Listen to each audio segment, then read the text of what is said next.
G'day guys, how you doing? It's the Kiwi, back with another video. So in the channel update video, I said I'd keep you guys posted in regards to what's going on, how I'm rebuilding my life, and share with you some of the tips that I am using. And I can genuinely say that I'm pretty much near starting from ground zero, and that's the God's honest truth. If you could take, say, a 100-story building, right?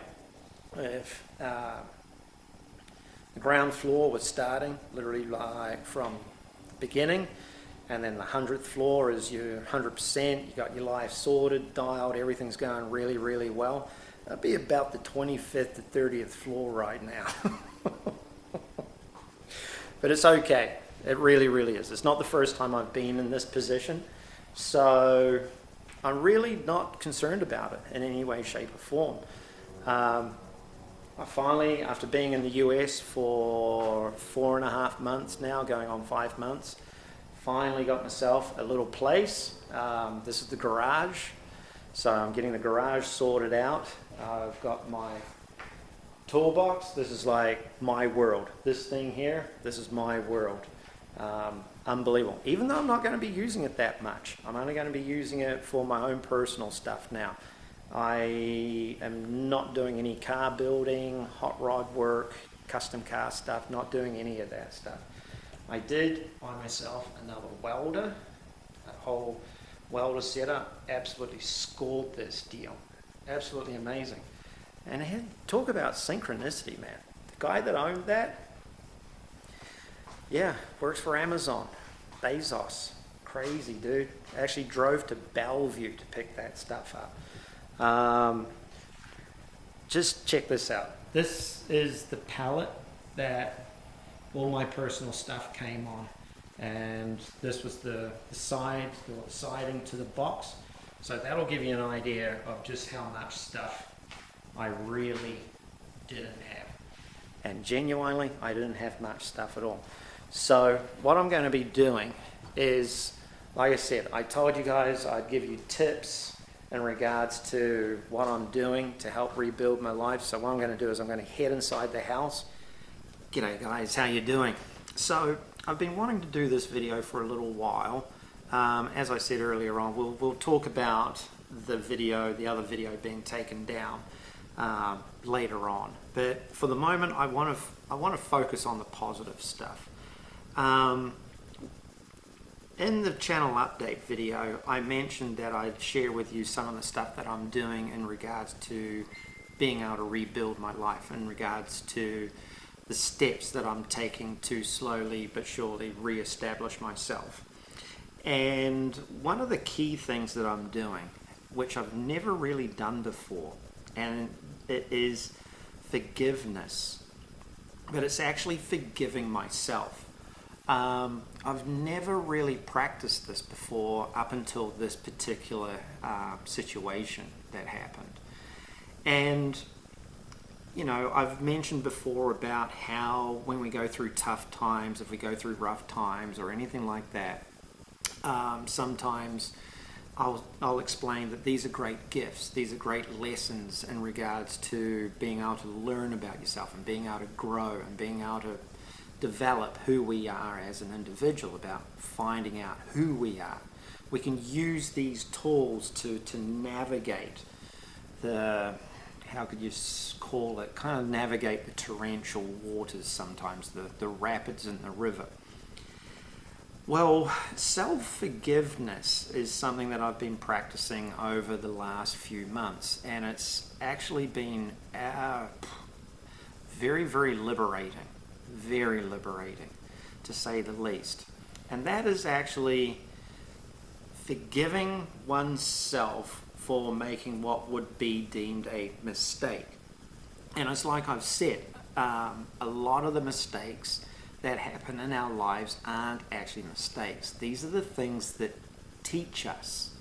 You might think that a situation is bad, horrible, gut-wrenching, but the reality of the situation is we learn a huge amount about who we are from these situations. And the amazing thing about self-forgiveness is it opens up the door so much wider than I've ever realized before in my life. A good example of how this works is when you self-forgive yourself, okay, we're only human. We all make mistakes. I'm 53 years of age. I made an error in judgment moving to New Zealand. Nobody was holding a gun to my head. I have nobody else to blame in any way, shape, or form. It was my choice, my decision. I was the one that boarded the plane. I was the one that accepted moving to New Zealand. So when you actually start to take a step back and you look at the process that goes on leading up to the decisions that you make, and you can analyze these decisions and these choices and actions that you take in regards to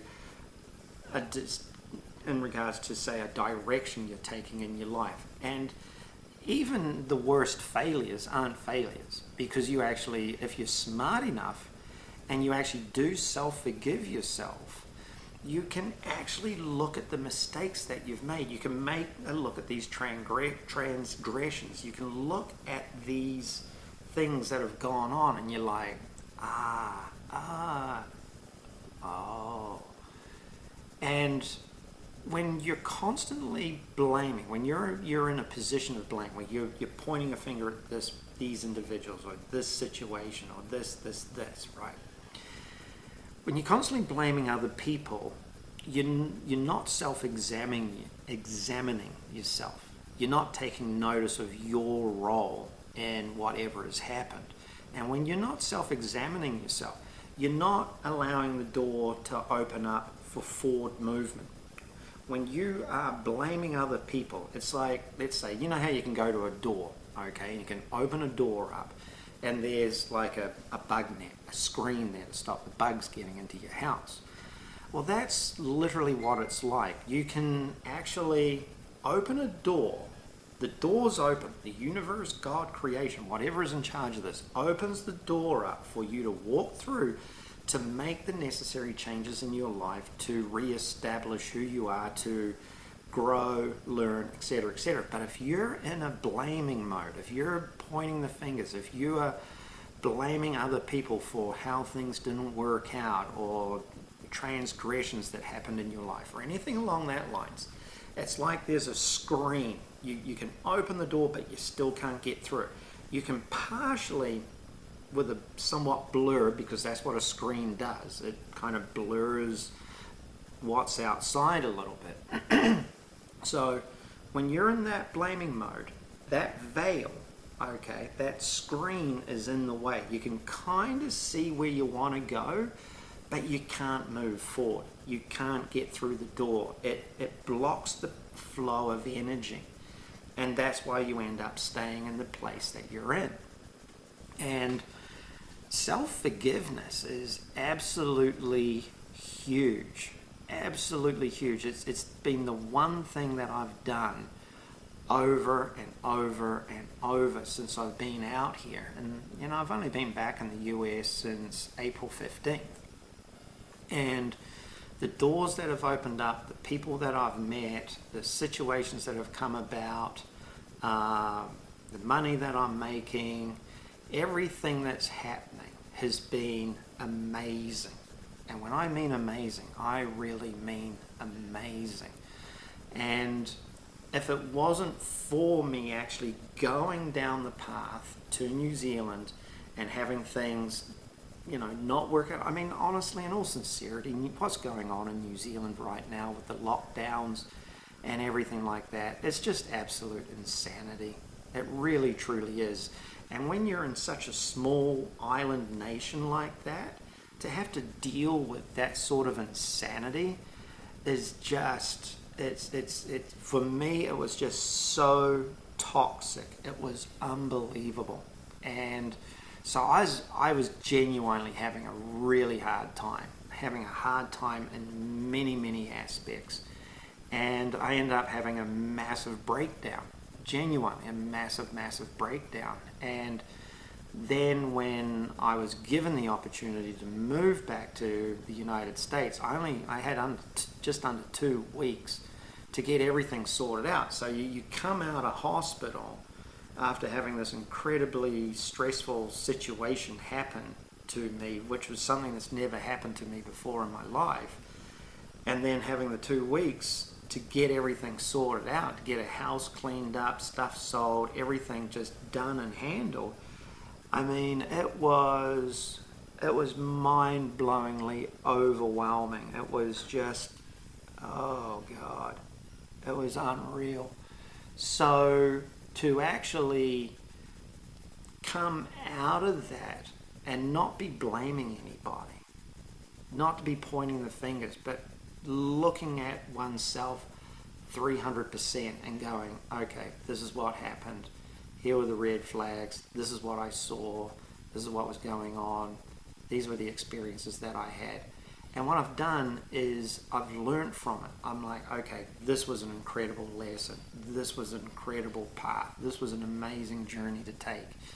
And it's incredible how we will put ourselves in these positions. But many times after we've experienced something horrendous or, something untoward, and it can be anything. It can be a soldier going off to war in, say, Afghanistan. It can be somebody going through a divorce with a relationship. It could be somebody that's ended up in a work environment that's not advantageous. Or you could end up in a country that it's just, pure political turmoil.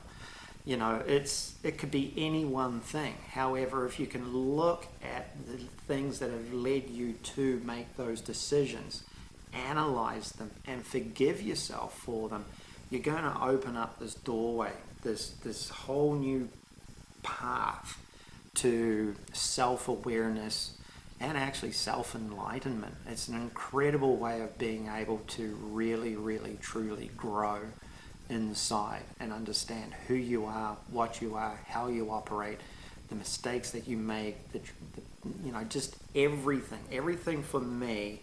Once I was able to get back to the United States, I was able to calm myself down, breathe. Like the moment I landed at T.E.K in Seattle, it was like I could breathe. I was just like, wow, I'm here.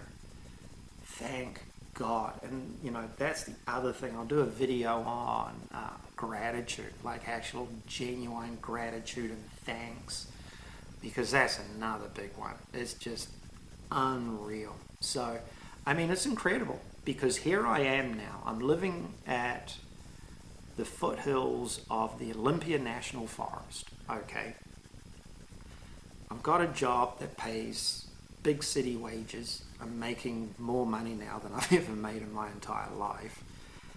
And we're in the middle of nowhere just about. It's like, oh my God, it's surreal in many respects. However, this situation wouldn't have come about through these multiple steps that I've actually put in place. Basically practicing what I've been preaching over the years. So self-forgiveness, guys, is huge. Really, really huge. So I just wanted to share that information with you. So until the next video, make it great, guys. And seriously, be gentle on yourselves. Truthfully, don't be hard on yourselves. Don't beat yourselves up. Just slowly but surely work your way through what you got to work through. So I'll be sharing some more stuff with you. Alrighty? Talk to you later. Cheers.